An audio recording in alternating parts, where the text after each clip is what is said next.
नमस्कार, मैं उमेश गौतम, समग्र प्रदेश समाचार से। हर विषयों में बात करके उन पर अपने अपने तर्क प्रस्तुत करना भी पत्रकारिता का एक स्वरूप है। आज मैं कुछ जगह बैठा था, कुछ चीजों की चर्चा हुई, उस पर आज मैं कुछ विशेष विषय पे बात करने वाला हूँ। वर्तमान समय में दो समुदाय की आपस में अच्छी तनातनी रहती है। अब आप समुदाय को समझ लीजिए, एक चमचा समुदाय, एक अंधभक्त समुदाय। सोशल मीडिया हो या प्रिंट मीडिया में आपको अक्सर चमचा और अंधभक्त दोनों मिलते रहेंगे। उनके शीर्षस्थ नेता भले ही उनका नाम भी ना जानते हो, पर चमचे अपने नेता के लिए social media, print media, Facebook, Instagram में एक हद तक लड़ जाते हैं। ऐसा लगता है कि कोई युद्ध भूमि हो रही है। वहीं दूसरे तरफ अंधभक्त भी अपनी पूरी ताकत और ज्ञान के साथ चमचों से भिड़ जाते हैं, जबकि अंधभक्त और चमचों को यह ज्ञान नहीं है कि चमचा किसे कहते हैं और अंधभक्त किसे कहते हैं। मैं ये नहीं कहता कि जो मैं कह रहा हूं सच कह रहा हूं, पर एक बात मेरी निगाहों में, मैं चमचों का, पहले तो मैं चमचा का विवरण देता हूं। आपको बता दें कि चमचा कई तरह के होते हैं। कुछ कहावतें फेल होती जा रही। कुछ लोग कहते हैं कुछ भी हो, चमचा अपने मालिक की ईमानदारी से वफादारी करता है। चमचा वफादार हो ही नहीं सकता है। चमचा वफादार प्लेट का होता है। जिस प्लेट में माल भरा हो, उसी में किसी भी प्लेट का चमचा उठा के इस्तेमाल किया जाता है। एक जमाना था जब चमचों की बड़ी कीमत थी, क्योंकि उस जमाने में सोने के चमचे चला करते थे। जब सोने के चमचे चला करते थे तो बड़े बड़े लोग खाने के बाद उसे फेंकते नहीं थे, धो के रख लेते थे। जब धो के रख लेते थे तो उस समय चमचाओं की इतनी बैलेंस होती थी कि जो अपने प्रमुख कई चमचाई करता था तो शाम सवेरे वो उस चमचे को देख लेता था, उसकी नमस्कार स्वीकार कर लेता था। कभी कभी उस चमचे की बात भी मान ली जाती थी, क्योंकि उस समय वो सोने का चमचा था। उसके बाद दौर कुछ और नीचे आया और सोने की चमचे की जगह चांदी के चमचे चलने लगे। लोगों ने कहा वो चांदी का चम्मच लेके पैदा हुआ, सोने का चम्मच लेके पैदा हुआ। वहां तक तो चमचों के हालात ठीक रहे। चांदी का था, उस समय भी कुछ लोगों ने कुछ हद तक उसकी वैल्यू रखी और चमचे का काम चलता रहा। उसके बाद चमचे स्टील के आ गए।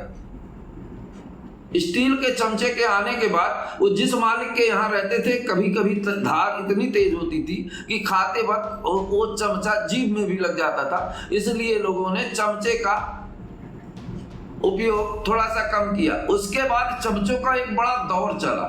वो चमचे खुद नहीं पता उन चमचों को कि मेरा अस्तित्व क्या है, मैं किसके लिए लड़ रहा हूँ। ये जरूर है कि अगर चमचे रैली प्रदर्शन में आते हैं तो सबसे आगे कूद के जिंदाबाद मुर्दाबाद का नारा जरूर लगाते हैं। मैं इसलिए कह रहा हूं कि चमचे वफादार नहीं होते कि आप देखा होगा कि वही चमचे चमचों की टोली में दिखेंगे और वही चमचे अंधभक्तों की टोली में दिखेंगे। तो ये कहना कि कौन चमचा है कौन अंधभक्त है, विचार का विषय है। और दूसरी बात, अब तो जमाना प्लास्टिक का डिस्पोजल चमचों का आ गया है। अब तो चमचों को यूज करो और फेंक दो का समय आ गया है। इसीलिए रैली और धरनों में और अपनी जयकारा बुलाने के लिए चमचों को बुलाया जाता है, फिर चमचों को खदेड़ दिया जाता है। रात रुकने के लिए भी चमचों की जगह नहीं है। उसका बात यह है कि चमचों का परिवेश बदल गया है। अब डिस्पोजल के चमचे आने लगे हैं, जिन चमचों को यूज करके धोया नहीं जाता, केवल फेंक दिया जाता है। और अब उनकी हालत चमचों की तो और बदतर हो गई है। उनकी हालत ऐसे बदतर हो गई है कि अब कठवा के चमचे आने लगे। उनमें कोई आकार भी नहीं होता, सीधे डंडी के जैसे होते हैं। इससे साबित होता है कि किसी पच के नहीं रहते। जहां मसाला रहा वहीं अपना लोगों ने खाया, फिर चमचे को फेंक दिया। हाँ, अब चमचे का एक काम जरूर हो गया है कि वो लकड़ी के चमचे जब दांतों में कचरा गड़ जाता है तो एक अच्छा काम कर लेते हैं, लोग फाड़ के कभी कभी उसी से दांत का कचरा निकाल देते हैं। ये हमने कभी कभी किया। अब बात चमचे की, पर चमचों के भी आंखें नहीं होती हैं प्राकृतिक रूप से ही। अब हम बात करते हैं अंधभक्तों की। अंधभक्त का मतलब होता है आंखें होते हुए भी ज्ञान रूपी आंखों का पटाक्षेप होना। अंधभक्त वो होते हैं जिन्हें ये पता नहीं होता कि मेरे मालिक ने जो काम कहा है उसका उद्देश्य क्या है। वो केवल जो मालिक ने कहा उसी का जयकारा लगाने लगता है। उसे कार्यों की समीक्षा करने का कोई ज्ञान नहीं होता, वो भी चमचों की तरह ही काम करता है। मालिक की रैली धरना प्रदर्शन में सबसे आगे झंडा लेके कूदता है, जो मालिक कहता है उसका जयकारा लगाता है। पर बहुत सारे अंधभक्त को भी देखा गया है कि जब चमचों की रैली होती है तो चमचों के भी रैली प्रदर्शन में झंडा लेके घूमते नजर आए। तो इनको कहा जाए कुछ चमचे और अंधभक्त मिक्स क्वालिटी के होते हैं। पर अंधभक्त और चमचों में सोशल मीडिया और प्रिंट मीडिया में जमकर तनातनी रहती है। अब अंधभक्तों को यह पता नहीं रहा कि जो मेरे आका ने आदेश जारी किया है उससे देश और समाज में क्या फर्क पड़ेगा, और इसके बारे में उसे कुछ दिमाग लगा के सोचना चाहिए, देखना चाहिए। तो आंखें पहले ही बंद कर दिया है, पर ज्ञान रूपी आंखों में अंधकार छाया रहता है। वो वही बोलता है जो उसके आका बोलते हैं, वो वही देखता है जो वो समाज और देश राष्ट्र से उसे समझ में कम आता है। जो हमारे फेसबुक, सोशल मीडिया, अन्य चीजों के द्वारा ज्ञान प्राप्त होता है, उसी ज्ञान प्राप्त कर को अंधभक्त आगे कदम बढ़ाता है और समय समय पर विकृत और विकराल रूप लेके अपना प्रदर्शन करता है। तो ना तो देश के लिए अंधभक्त फायदेमंद है, ना चमचे फायदेमंद है।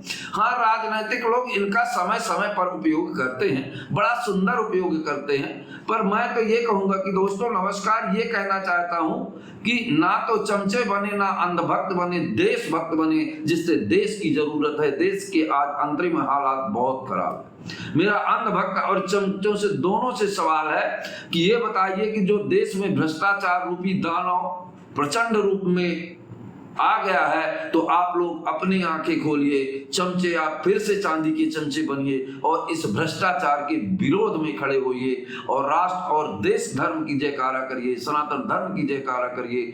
किसी का चमचा बनकर या अंधभक्त बनकर